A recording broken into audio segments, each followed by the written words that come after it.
जय हिंद। इस वीडियो में हम लोग adsorption from a solution phase पढ़ेंगे कि सॉल्यूशन फेज में एडजॉर्प्शन कैसे होता है। तो solid can absorb solute from the solution. ये जो सॉलिड होते हैं वो सॉल्यूट को किसी भी सॉल्यूशन से एब्जॉर्ब कर लेते हैं। देखिए सॉल्यूशन क्या होता है, आप जानते हैं ना, सॉल्यूशन में दो चीज़ें होती हैं, एक सॉल्वेंट होता है और एक सॉल्यूट होता है। ये उस तरह की सॉल्यूशन की बात की जा रही है जहाँ में सॉलिड और लिक्विड का सॉल्यूशन हो। तो उस केस में जो सॉलिड है उसको, सॉलिड को ये जो है सॉल्यूट है और उस सॉल्यूट को ये जो है सरफेस इसका एब्जॉर्ब कर लेता है, सॉलिड का सरफेस एब्जॉर्ब कर लेता है। जैसे एसिटिक एसिड में अगर हम लोग वाटर को डाल देते हैं तो ये एसिटिक एसिड मॉलिक्यूल को एब्जॉर्ब कर लेता है चारकोल। इसी तरह से और कई ठो एग्जांपल हैं, जैसे कि precipitate of magnesium hydroxide attain the blue colour when precipitated it presence of the magneson reagent. अगर ये मैग्नेसॉन रिएजेंट के प्रेजेंस में अगर इसको प्रेसिपिटेट कराया जाता है तो वहाँ से वो कलर को, ब्लू कलर को एडजॉर्ब कर लेता है। तो ये कई ठो एग्जाम्पल हैं जो सोल्यूशन फेज के एडजॉर्प्शन होते हैं। तो अब सोल्यूशन फेज के बारे में हम लोग पढ़ेंगे यहाँ पे कि the extent of adsorption decreases with the increase of the temperature. सही बात है, पिछले वाले में आपने पढ़ा था कि टेम्परेचर बढ़ने पर एक्सटेंट ऑफ एडजॉर्प्शन घट जाता है। फिर है कि the extent of adsorption increase with the increase of surface area. जैसे जैसे सरफेस एरिया बढ़ेगा एडजॉर्प्शन वो बढ़ेगा। सोल्यूशन की बात कर रहा है, सोल्यूशन फेज की। यही सिमिलर था गैसेस फेज के लिए भी। The extent of adsorption depend upon the concentration of solute in the solution. अगर किसी सोल्यूशन में जितने ज़्यादा सॉल्यूट होंगे वो उतना ही ज़्यादा एडजॉर्प्शन का प्रोसेस होगा, उस पर डिपेंड करता है, ये भी सही है। और है कि the extent of adsorption depend on the nature of adsorbent and the adsorbent. यह एडजॉर्बेंट और एडजॉर्बेंट के नेचर पर भी डिपेंड करता है। तो इस तरह से ये जो है ये 4 पॉइंट्स हैं, आप इसको अच्छे से नोट कर लीजिए। अब देखिए एक्सटेंट ऑफ एडजॉर्प्शन हम लोग पिछला जो पढ़े थे x/m वाला, आपको याद होगा, x/m equal to the k into p⁴ ये किसके लिए था? ये गैसियस केस के लिए था, गैसियस कंडीशन में था, इसलिए वहाँ पे हमने p लिया था। और p का मतलब यहाँ पे क्या था? ये प्रेशर है। लेकिन अब हम लोग सोल्यूशन का फेज ले रहे हैं तो सोल्यूशन फेज के लिए क्या हो जाएगा? k c⁴ मतलब गैसियस में प्रेशर लिया था तो p लिया था, अब सोल्यूशन में कंसंट्रेशन लेंगे इसलिए हमने यहाँ पे c लिया है। क्लियर है फ्रेंड्स? तो इस तरह से आप जो है अब जो फ्रेडलिच का एडजॉर्प्शन आइसोथर्म बनेगा वो x/m equal k into c⁴ यहाँ पे c क्या है? Concentration of the solution. फिर उसी तरह से हमने दोनों तरफ का, दोनों साइड्स का हमने क्या ले लिया? लॉग ले लिया। तो क्या बन जाएगा? log x/m equal to log k plus 1/n log c। ये देखिए वही क्वेश्चन आया, तो आप इसको नोट कर लीजिए। तो x/m equal to log k plus 1/n log c, जो पिछला वाला था वही सेम इक्वेशन उसी तरह से हमने यहाँ पे किया इसको। ठीक है, तो putting the value x/m against the c। अब अगर हम चाहें तो c और x/m के बीच में ग्राफ प्लाट कर सकते हैं। वही चीज़ x/m और c के बीच में हम लोग ग्राफ प्लाट कर सकते हैं। और फिर एक अगेन स्ट्रेट लाइन हमको मिलेगी और यह स्ट्रेट लाइन जो है एडजॉर्प्शन आइसोथर्म ऑफ फ्रेडलिच होगी। इसी को हम लोग फ्रेडलिच का adsorption isotherm of solution phase कहते हैं। तो आप इसको भी चाहे तो आप बना सकते हैं। और यहाँ पे जो ये इंटरसेप्ट है वह log k होगा और यहाँ पे जो वैल्यू आएगी वह जो है log c की वैल्यू होगी। ठीक है, तो यहाँ से हो गया। अब एप्लीकेशन ऑफ एडजॉर्प्शन, तो एडजॉर्प्शन के कुछ एप्लीकेशंस हैं, जैसे हाई वैक्यूम क्रिएट करना। अब जैसे ये कोई, मान लीजिए कि ये कोई वेसल है और इस वेसल के अंदर की गैसेस को हमने निकाल लिया, लेकिन क्या इसके अंदर 0% गैस बची या कोई भी गैस नहीं रह गई? ऐसा नहीं है। किसी भी वैक्यूम प्रेशर के थ्रू हम लोग किसी भी चैम्बर को या किसी भी वेसल्स को 0% या कहिए कि 100% फ्री नहीं कर सकते। वहाँ पे कुछ न कुछ अमाउंट ऑफ गैसेस बची रह जाएगी।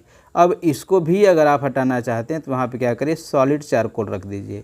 तो सॉलिड चारकोल क्या करेगा कि जो कुछ भी गैस वहाँ मॉलिक्यूल प्रेजेंट हैं उन मॉलिक्यूल्स को एडजॉर्ब कर लेगा उसके सरफेस पे। जब गैस के मॉलिक्यूल एडजॉर्ब हो जाएंगे तो यहाँ पे गैस, यहाँ पे क्या हो जाएगा? ये सरफेस पूरा चैम्बर क्या हो जाएगा? धीरे धीरे हाईली वैक्यूम्ड हो जाएगा। इस तरह से ऐसी कंडीशन बचेगी आपके पास। तो इसीलिए यह जो है एडजॉर्प्शन का एक एप्लीकेशन है जो हाई वैक्यूम क्रिएट करने के लिए यूज किया जाता है। फिर है गैस मास्क। देखिए गैस मास्क जो लोग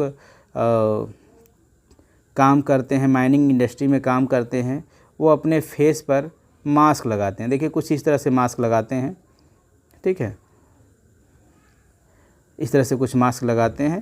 तो ये मास्क जो है क्या होता है कि इस मास्क के ऊपर एक्टिवेटेड चारकोल लगा रहता है। ऐसे ये मास्क है, यहाँ से ऐसे बांध दिया इसको, तो इस मास्क के ऊपर एक्टिवेटेड चारकोल के डस्ट लगे रहते हैं। तो एक्टिवेटेड चारकोल क्या करता है कि जो पॉइजनस गैसेस हैं उनको एब्जॉर्ब कर लेता है, तो वो गैसेस उस माइनिंग में काम करने वाले के लंग्स में नहीं जा पाती हैं। इस तरह से उस आदमी का हेल्थ जो है प्रिजर्व होता है, या उसको जो है ब्रीदिंग में प्रॉब्लम नहीं होती है।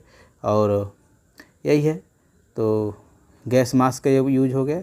और control of humidity, silica gel अगर आपने कभी बॉटल कोई ख़रीदा होगा, मिल्टन या कोई अच्छी कंपनी का जब बॉटल ख़रीदा होगा, तो बॉटल के अंदर या कोई और भी इलेक्ट्रॉनिक का यूटेंसिल ख़रीदा होगा, तो वहाँ पे एक पुड़िया या पाउच रहता है, उसमें चीनी की तरह क्रिस्टल्स भरे होते हैं। ये चीनी नहीं होता है बल्कि सिलिका होता है। ये SiO2 होता है, ये सिलिका होता है। सिलिका क्या करता है, एक्सेस ऑफ मॉइस्चर को एब्जॉर्ब कर लेता है, एडजॉर्ब कर लेता है, तो वहाँ पे मॉइस्चर को ये रिड्यूस करता है, इसी काम में ये आता है।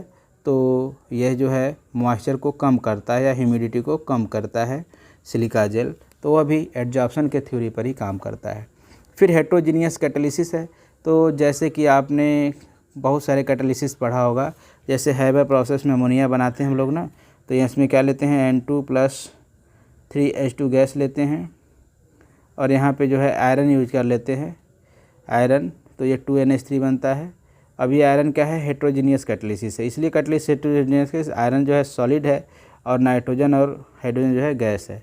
तो ये हेट्रोजीनियस कैटालिसिस में इसका यूज है, क्या यूज है कि ये जो है एडजॉर्प्शन प्रोसेस पे काम करता है। जैसे कि यह जो है सॉलिड का सरफेस है कैटलिस्ट का, जैसे कि इस केस में हम आयरन कर लिए हैं, तो आयरन का पीस है। अब इसके ऊपर ये सरफेस पर जो है एक्टिव साइट्स होते हैं, और उन एक्टिव साइट पर ये गैसेस जैसे N2 और H2 एडजॉर्ब्ड हो जाती हैं। जब ये एडजॉर्ब हो जाती है तो इनको एक सरफेस मिल जाता है जिससे ये रिएक्शन कर सके। जैसे कि कोई अगर आदमी है, अगर वो किसी जगह कोई कुछ परफॉर्म करना चाह रहा है, मान लो कोई स्टेज प्रोग्राम ही करना चाह रहा है, तो उसको एक प्लेटफॉर्म जब तक नहीं मिलेगा तब तक वो कहाँ डांस करके दिखाएगा आपको। इसी तरह से कोई कैटलिस्ट है, अगर उसको अच्छा सरफेस मिल जाएगा तो वो अच्छे से रिएक्शन कर पाएगा। इसीलिए हेट्रोजीनियस कैटालिसिस में सरफेस का यूज होता है। फिर है separating of inert gases. Inert gases को भी सेपरेट कराया जा सकता है। एक्चुअली कुछ इनर्ट गैस ऐसे होते हैं जिनकी एडजॉर्प्शन की कैपेसिटी या एक्सटेंट ऑफ एडजॉर्प्शन ज़्यादा होता है और कुछ की कम होती है। तो जिसकी एक्सटेंट ऑफ एडजॉर्प्शन ज़्यादा है उसको ईजिली हमें वहाँ से एब्जॉर्ब कर सकते हैं, एडजॉर्ब कर सकते हैं, और फिर टेम्परेचर रेज करके वहाँ से उनको हम डिसऑर्प्शन कर सकते हैं या हटा सकते हैं। तो इस तरह से हम गैसेस को सेपरेट कर सकते हैं, नोबल गैस या इनर्ट गैसेस को। इन क्योरिंग डिजीज़, ये भी बड़ा इंपॉर्टेंट है। जैसे कि कभी उंड हो जाता है, घाव लग जाता है, तो उंड के ऊपर हम क्या करते हैं, आयंटमेंट जिसको मलहम कहते हैं, मरहम लगाते हैं। तो ये मरहम क्या करता है कि इसके ऊपर आकर के एक लेयर बना लेता है, और जो बैक्टीरिया आते हैं उस मरहम के ऊपर जैसे जैसे आकर के इसके ऊपर एडजॉर्ब्ड हो जाते हैं। इस तरह से वो बैक्टीरिया जब एडजॉर्ब्ड हो जाते हैं तो अंदर जो है स्किन को टच नहीं कर पाते हैं, और उंड जो है प्रिजर्व रहता है, ठीक है। और फिर हो गया फ्लॉथ फ्लोटेशन प्रोसेस। तो फ्लॉथ फ्लोटेशन में क्या होता है कि मेटल का जो पाउडर होता है उसको क्रिस्टलाइन पाउडर तैयार करते हैं, और क्रिस्टलाइन पाउडर के ऊपर गैस के बबल्स ऐसे ऐसे बैठ जाते हैं, ठीक है, एडजॉर्ब हो जाते हैं। और जब गैस के बबल बैठ जाएंगे तो क्या करेगा कि वो काफ़ी हल्का हो जाएगा, ठीक है। तो जब काफ़ी हल्का हो जाएगा तो अब बस बबल हो गए, तो ये बबल होने के कारण ये क्या करता है, ये ऊपर आ जाता है, और जब ऊपर आ जाता है तो ये फ्रॉथ बनाता है, झाग बनाता है। इसी तरह से एक सी में एक फिश होती है, उसका जो है फेस का कुछ मुंह इस तरह से होता है, देखिए आप ध्यान से देखिए इसको, इस तरह से इसका जो है बॉडी होता है। ये क्या करती है कि यहाँ अपने से लगभग 5 टाइम ज़्यादा, 5 गुना ज़्यादा वज़न के किसी भी एनिमल को खा सकता है। तो ये क्या करता है कि उस एनिमल को खा करके इसी में पाउच में भर लेता है, और धीरे धीरे इसको डिकम्पोज करता है। लेकिन कभी कभार क्या होता है कि ये अपने वज़न से भी ज़्यादा वज़न की मछलियों को या इंसेक्ट्स को ये खा लेता है। तो जब इनको डाइजेस्ट ये नहीं कर पाता है तो ये इनके अंदर डिकम्पोजिशन होने लगता है due to the presence of bacteria. अब ये डिकम्पोजिशन के कारण इसमें गैसेस क्रिएट हो जाती हैं, बन जाती हैं, और इस गैस के बनने के कारण ये बबल एक बैलून की तरह बन जाता है, और हल्का वेट हो जाने के कारण ये उस फिश को ये लेकर के समुद्र के सी के लेवल पे ला देता है, और इस तरह से इस सी का डेथ हो जाती है। तो ठीक उसी तरह से जो है फ्लॉथ फ्लोटेशन में है कि मेटल का जो ओर है उस ओर के ऊपर जो है चारों तरफ से गैस के बबल एडजॉर्ब हो जाते हैं, इससे वो हल्का होकर के ऊपर आके फ्लोट करने लगता है। ठीक है, इस तरह से वो अलग सेपरेट किया जा सकता है।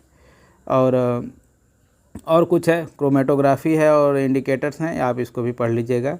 देखिए ये क्वेश्चन यहाँ पे इन टेक्स्ट में दिया हुआ है, बहुत ही इंपॉर्टेंट है, तीनों के तीनों बहुत ही इंपॉर्टेंट, कई बार एग्जाम्स में आए हैं। आप इस तीनों के आंसर अपने से लिखिएगा, इसको कमेंट करिएगा, और फ्रेंड कोई दिक्कत होती है तो आप उनको हमको बताइए। तब तक के लिए जय हिंद, टेक केयर।